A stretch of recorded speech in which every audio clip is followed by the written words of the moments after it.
आप सभी का आपके अपने YouTube channel BK Mishra present में बहुत बहुत स्वागत है। आइए आज आप सब सुनेंगे हरितालिका तीज व्रत की कथा। आप सभी भक्तों को हरितालिका तीज व्रत की ढेर सारी शुभकामनाएं। आप सभी के जीवन में भगवान भोलेनाथ और माता पार्वती की कृपा से आप सभी को सभी प्रकार के सुख और समृद्धि की प्राप्ति हो। यह व्रत जो कि अखंड सौभाग्य प्राप्ति के लिए धारण किया जाता है तथा सभी प्रकार के सुखों की प्राप्ति के लिए और कुमारी कन्याओं को मन इच्छित वर की प्राप्ति होती है। यह व्रत जो कि निर्जला धारण किया जाता है। इस दिन दिन रात्रि निर्जला रह करके भगवान गौरी गणेश का पूजन करते हैं तथा शिव पार्वती और शिव परिवार का पूजन करते हैं तथा रात्रि में गायन वादन करते हुए समय को व्यतीत करते हैं और अगले दिन जाकर के सूर्योदय के बाद फिर व्रत का पारण किया जाता है। तो आइए सुनते हैं हरितालिका तीज व्रत की कथा। अगर आप हरितालिका तीज व्रत के उपलक्ष्य में ब्राह्मण दक्षिणा, अन्नदान, वस्त्रदान आदि के लिए देना चाहते हो तो आप अपने श्रद्धा और सामर्थ्य के अनुसार हमें डिस्क्रिप्शन में जाकर के वहां से गूगल पे, फोन पे या अकाउंट नंबर के माध्यम से आप अपने श्रद्धा और सामर्थ्य के अनुसार हमें ब्राह्मण दक्षिणा प्रदान कर सकते हैं। तो आइए सुनते हैं हरितालिका तीज व्रत की कथा। तो बोलिए प्रेम से भगवान भोलेनाथ की जय, माता पार्वती की जय, सर्व देवी देवता की जय। कथा के अनुसार श्री सूत जी कहते हैं कि मंदार की माला से जिन पार्वती जी का केशपाश अलंकृत है और मुंडों की माला से जिन भगवान शिव जी की जटा अलंकृत है, जो पार्वती जी दिव्य वस्त्र धारण की हैं और जो भगवान शिव जी दिगंबर है, ऐसे श्री पार्वती जी तथा शिव जी को मैं प्रणाम करता हूँ। रमणीक कैलाश पर्वत के शिखर पर बैठी हुई श्री पार्वती जी कहती हैं कि हे महेश्वर, हमें कोई गुप्त व्रत या पूजन बतलाइए जो सब धर्मों में सरल हो, जिसमें परिश्रम भी कम करना पड़े लेकिन फल अधिक प्राप्त हो। हे नाथ, यदि आप मुझ पर प्रसन्न हो तो यह विधान बतलाइए। हे प्रभु, किस तप, व्रत या दान आदि से मध्य और अंत रहित आप जैसे महाप्रभु हमको प्राप्त हुए हैं। श्री शिव जी बोले कि हे देवी, सुनो, मैं तुमको एक व्रत बतलाता हूँ जो मेरे सर्वस्व और छिपाने योग्य है, लेकिन तुम्हारे प्रेम के वशीभूत होकर मैं तुम्हें बतलाता हूँ। जैसे नक्षत्रों में चंद्रमा, ग्रहों में सूर्य, वर्णों में ब्राह्मण, देवताओं में भगवान विष्णु, नदियों में गंगा, पुराणों में महाभारत, वेदों में सामवेद और इंद्रियों में मन श्रेष्ठ है। सब पुराण और वेदों का सर्वस्व जिस तरह कहा गया है, मैं तुम्हें एक प्राचीन व्रत बतलाता हूँ। एकाग्र होकर सुनो। जिस व्रत के प्रभाव से तुमने मेरा आधा आसन प्राप्त किया है, वह मैं तुमको बतलाऊंगा, क्योंकि तुम मेरी प्रेयसी हो। भाद्रपद मास में हस्त नक्षत्र से युक्त शुक्ल तृतीया तिथि को उसका अनुष्ठान मात्र करने से स्त्रियां सभी पापों से मुक्त हो जाती है। हे देवी, तुमने आज से बहुत दिनों पहले हिमालय पर्वत पर इस व्रत को किया था। यह वृतांत मैं तुमसे कहूँगा। पार्वती जी ने पूछा कि हे नाथ, मैंने क्यों यह व्रत किया था? यह सब आपके मुख से सुनना चाहती हूँ। श्री शिव जी कहते हैं कि भारतवर्ष के उत्तर की ओर एक बड़ा रमणीक और पर्वतों में श्रेष्ठ हिमवान नामक पर्वत है। उसके आसपास तरह तरह की भूमियां हैं। तरह तरह के वृक्ष उस पर लगे हुए हैं। नाना प्रकार के पक्षी और अनेक प्रकार के पशु उस पर निवास करते हैं। वहां पहुंचकर गंधर्वों के साथ बहुत से देवता, सिद्धचारण, पक्षीगण सर्वदा प्रसन्न मन से विचरते हैं। वहां पहुंचकर गंधर्व गाते हैं, अप्सराएं नाचती हैं। उस पर्वत राज के कितने ही शिखर ऐसे हैं कि जिनमें स्फटिक, रत्न और वैदुर्य मणि आदि की खाने भरी पड़ी है। यह पर्वत इतना ऊंचा अधिक है कि मित्र के घर की तरह समझकर आकाश को स्पर्श किए रहता है। उसके समस्त शिखर सदैव हिम से आच्छादित रहते हैं और गंगा जल की ध्वनि सदा सुनाई देती रहती है। हे पार्वती, तुमने बाल्यकाल में उसी पर्वत पर तपस्या की थी। 12 वर्ष तक तुम उल्टी टंकर केवल धुआं पीकर रही। 64 वर्ष तक सूखे पत्ते खाकर रही। माघ मास में तुम जल में बैठी रहती और वैशाख की दोपहरिया में पंचाग्नि तापती रहती थी। श्रावण मास के महीने में जल बरसता तो तुम भूखी प्यासी रहकर मैदान में बैठी रहती थी। तुम्हारे पिता इस तरह के कष्ट सहन को देख कर बड़े ही दुखी हुए। वे चिंता में पड़ गए कि मैं अपनी कन्या किसको दूं। उसी समय नारद जी वहां आ पहुंचे। मुनि श्रेष्ठ नारद जी उस समय तुम्हें देखने को गए थे। नारद जी को देखकर गिरिराज ने अर्घ्य पाद्य आसन आदि देकर उनकी पूजा की और कहा कि हे स्वामी, आप किस लिए आए हैं? मेरा अहोभाग्य है। आपका आगमन मेरे लिए बड़ा ही अच्छा है। नारद जी ने कहा कि हे पर्वतराज, सुनो, मैं विष्णु भगवान का भेजा हुआ आपके पास आया हूँ। आपको चाहिए कि यह कन्या रत्न किसी योग्य वर को दे। भगवान विष्णु के समान योग्य वर ब्रह्मा, इंद्र और शिव इनमें से कोई नहीं है। इसलिए मैं यही कहूँगा कि आप अपनी कन्या भगवान विष्णु को ही देवे। हिमवान ने कहा कि भगवान विष्णु स्वयं मेरी कन्या ले रहे हैं और आप यह संदेश लेकर आए हैं, तो मैं उन्हें अपनी कन्या दूंगा। हिमवान की इतनी बात सुनकर मुनिराज नारद आकाश में विलीन हो गए। वे पीतांबर, शंख, चक्र और गदाधारी भगवान विष्णु के पास पहुँचे।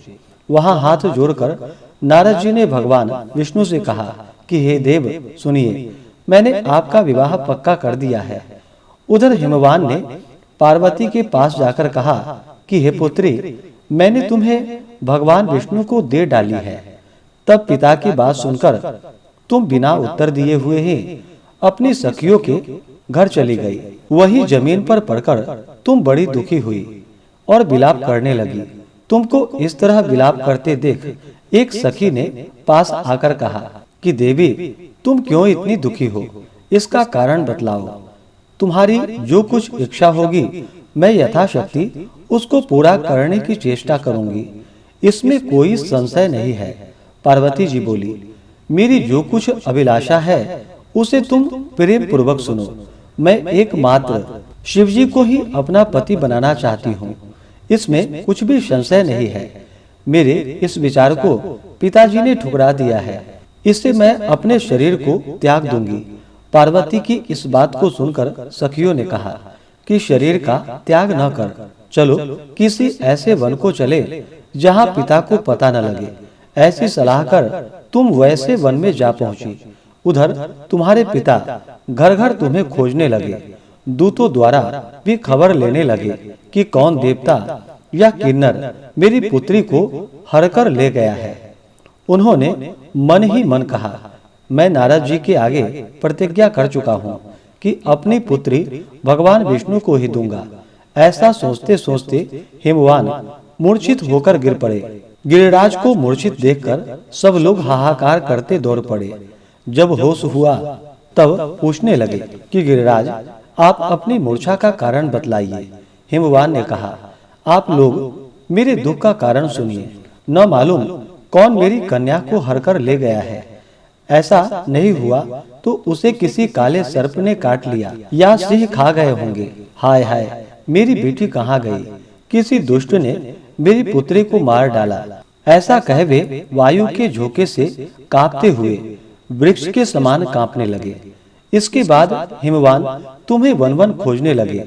वह वन भी सिंह, भालू, हिंसक जंतुओं से बड़ा भयानक हो रहा था। तुम भी अपनी सखियों के साथ उस भयानक वन में चलती चलती एक ऐसे जगह में जा पहुंची जहां एक नदी बह रही थी। उसके रमणीय तट पर एक बड़ी सी कंदरा थी। तुमने उसी कंदरा में आश्रय बना लिया और मेरी एक बालुकामयी प्रतिमा बनाकर अपनी सखियों के साथ निराहार रहकर मेरी आराधना करने लगी। जब भाद्रपद शुक्ल पक्ष की हस्तयुक्त तृतीया तिथि प्राप्त हुई तब तुमने मेरा विधिवत पूजन किया और रात भर जागरण गीत वाद्यादि से मुझे प्रसन्न करने में बिताया। उस वैत्यराज के प्रभाव से मेरा आसन डगमगा उठा। उससे मैं तत्काल उस स्थान पर जा पहुंचा जहां पर तुम अपनी सखियों के साथ रहती थी। वहां पहुंचकर मैंने तुमसे कहा कि मैं तुम पर प्रसन्न हूँ, बोलो क्या चाहती हो। तुमने कहा, मेरे देवता, यदि आप मुझ पर प्रसन्न हैं तो मेरे पति बने। मेरे तथास्तु कहकर कैलाश पर्वत पर वापस आने पर तुमने वह प्रतिमा नदी में प्रवाहित कर दी और सखियों के साथ उस महाव्रत का पारण किया। हिमवान भी तब तक उस वन में तुम्हें खोजने आ पहुंचे। चारों दिशाओं में तुम्हारी खोज करते करते हुए व्याकुल हो चुके थे, इसलिए तुम्हारे आश्रम के समीप पहुंचकर ही गिर पड़े। थोड़ी देर बाद उन्होंने नदी के तट पर 2 कन्याएं देखी। देखते ही उन्होंने तुम्हें छाती से लगा लिया और बिलख बिलख कर रोने लगे। फिर पूछा, पुत्री, तुम सिंह, व्याघ्र आदि जंतुओं से भरे इस वन में क्यों पहुंची? पार्वती जी ने उत्तर दिया कि हे पिताजी, मैंने पहले ही अपने आप को शिव जी के हाथों सौंप दिया था। आपने मेरी बात टाल दी, इससे मैं यहाँ चली आई। हिमवान ने सांत्वना दिया कि हे पुत्री, मैं तुम्हारी इच्छा के विरुद्ध कुछ नहीं करूँगा। और फिर तुम्हें अपने साथ लेकर घर आए और मेरे साथ तुम्हारा विवाह कर दिए। इसी से तुमने मेरा अर्ध आसन पाया है। तब से आज तक किसी के सामने मुझे यह व्रत प्रकट करने का अवसर प्राप्त नहीं हुआ। हे देवी, मैं यह बताता हूँ, इस व्रत का हरितालिका नाम क्यों पड़ा? तुमको सखिया हर कर ले गई थी, इसी से हरितालिका नाम पड़ा। इस पर पार्वती जी ने कहा कि हे प्रभु, आपने नाम तो बतलाया, अब विधि भी बतलाइए। इसका क्या पुण्य है, क्या फल है, यह व्रत कौन करे? श्री शिव जी पार्वती जी से कहने लगे कि हे देवी, मैं स्त्री जाति की भलाई के लिए यह उत्तम व्रत बतलाता हूँ। जो स्त्री अपने सौभाग्य की रक्षा करना चाहती हो, वह यत्न पूर्वक इस व्रत को करे। पहले कदली के खंभे आदि से शोभित एक सुंदर मंडप बनावे। उसमें रंग बिरंगे के रेशमी कपड़ों से चंदोवा लगा करके चंदन आदि सुगंधित द्रव्यों से वह मंडप लिपवावे। फिर शंख, भीरी, मृदंग आदि बजाते हुए बहुत से लोग एकत्रित होकर तरह तरह के मंगलाचार करते हुए उस मंडप में पार्वती तथा शिव जी की प्रतिमा स्थापित करे। उस रोज दिन भर उपवास कर बहुत से सुगंधित फूल, गंध और मनोहर धूप तथा नाना प्रकार के नैवेद्य आदि एकत्रित कर मेरी पूजा करे और रात भर जागरण करे। ऊपर जो वस्तुएं गिनाई गई है, उसके अतिरिक्त नारियल, सुपारी, जमीरी नींबू, लौंग, अनार, नारंगी आदि जो फल प्राप्त हो सके उन्हें इकट्ठा कर ले। उस ऋतु में जो फल तथा फूल मिल सके विशेष करके रखे। फिर धूप दीप आदि के द्वारा निम्नलिखित मंत्रों का उच्चारण करता हुआ पूजन करे। इसके बाद शिवायै, शिवरूपिण्यै, यहाँ से लेकर प्रसन्ना भव पार्वती तक के मंत्रों का उच्चारण करे, जिसका अर्थ इस प्रकार है कि हे शिवे, शिवरूपिणी, हे मंगले, सब अर्थों को देने वाली हे देवी, हे शिव रूपे आपको नमस्कार है। हे शिव रूपे आपको नमस्कार है। हे शिवे आपको सदा के लिए नमस्कार है। हे ब्रह्म रूपिणी आपको नमस्कार है। हे जगत धात्री आपको नमस्कार है। हे सिंह वाहिनी, संसार के भय से भयभीत मुझ दीन की रक्षा करो। जिस कामना की पूर्ति के लिए मैंने आपकी पूजा की है, हे पार्वती, मुझे राज्य और सौभाग्य दो, मुझ पर प्रसन्न हो। इन्हीं मंत्रों से पार्वती तथा शिव जी की पूजा करे। तदंतर विधि पूर्वक कथा सुने और ब्राह्मण को वस्त्र, गौ, स्वर्ण आदि देवे। इस तरह एक चित्त होकर स्त्री पुरुष दोनों एक साथ पूजन करे। फिर वस्त्र आदि जो कुछ हो उनका संकल्प करे कि हे देवी, जो स्त्री इस प्रकार पूजन करती है वह सब पापों से छूट जाती है और उसे 7 जन्म तक सुख तथा सौभाग्य प्राप्त होता है। जो स्त्री तृतीया तिथि को व्रत न कर अन्न भक्षण करती है तो वह 7 जन्म तक बंध्या रहती है और उसको बार बार विधवा होने का भय होता है। वह सदा दरिद्री, पुत्र शोक से शोकाकुल, स्वभाव की लड़ाकी तथा सदा दुख भोगने वाली होती है और उपवास न करने वाली स्त्री अंत में घोर नरक में जाती है। तीज को अन्न खाने से सूकरी, फल खाने से बंदरिया, पानी पीने से जोंक, दूध पीने से सांपिनी, मांसाहार करने से बाघिन, दही खाने से बिल्ली, मिठाई खाने से चींटी और सब खाने से मक्खी होती है। उस रोज सोने से अजगरी और पति को धोखा देने से मुर्गी होती है। इसलिए हर स्त्रियां व्रत अवश्य करे। दूसरे दिन स्वर्ण, चांदी, तांबा तथा बांस के पात्र में अन्न भरकर ब्राह्मण को दान दे और पारण करे। जो स्त्री इस प्रकार व्रत करती है वह मेरे समान पति पाती है और जब वह मरने लगती है तो तुम्हारे समान उसका रूप हो जाता है। उसे सब प्रकार के सांसारिक भोग और सायुज्य मुक्ति मिल जाती है। इस हरितालिका की व्रत कथा मात्र सुन लेने से प्राणी को 1000 अश्वमेध और सैकड़ों वाजपेयी यज्ञ करने का फल प्राप्त होता है।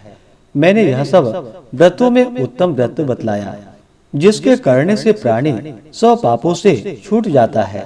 इसमें कुछ भी संशय नहीं है। तो बोलिए प्रेम से भगवान भोलेनाथ की जय, माता पार्वती की जय, सर्वदेवी देवता की जय। इसी प्रकार से जो भी भक्त सच्ची श्रद्धा के साथ, नियम और निष्ठा के साथ इस व्रत को धारण करते हैं तो भगवान शिव, माता पार्वती उनके सभी प्रकार के मनोरथ की सिद्धि करते हैं। अगर आप सब हरितालिका तीज व्रत के पूजन समय के बारे में, शुभ मुहूर्त के बारे में जानना चाहते हो या पूजन विधि आदि के बारे में जानना चाहते हो तो उसका वीडियो चैनल पे अलग से अपलोड है। आप वहां से जानकारियां को प्राप्त कर सकते हैं। तो आशा करता हूँ कि यह जानकारी आपको अच्छा लगा हो। ऐसे ही ज्ञानवर्धक जानकारियाँ प्राप्त करते रहने के लिए, व्रत पूजा के बारे में जानने के लिए, कथा को सुनने के लिए चैनल पे अगर आप पहली बार आए हैं तो चैनल को लाल बटन दबा करके सब्सक्राइब करें। साथ में बेल आइकन घंटी को दबाएं ताकि आने वाली वीडियो का नोटिफिकेशन आपको समय से मिलता रहे। वीडियो को लाइक करें, शेयर करें। सुखी रहें और स्वस्थ रहें।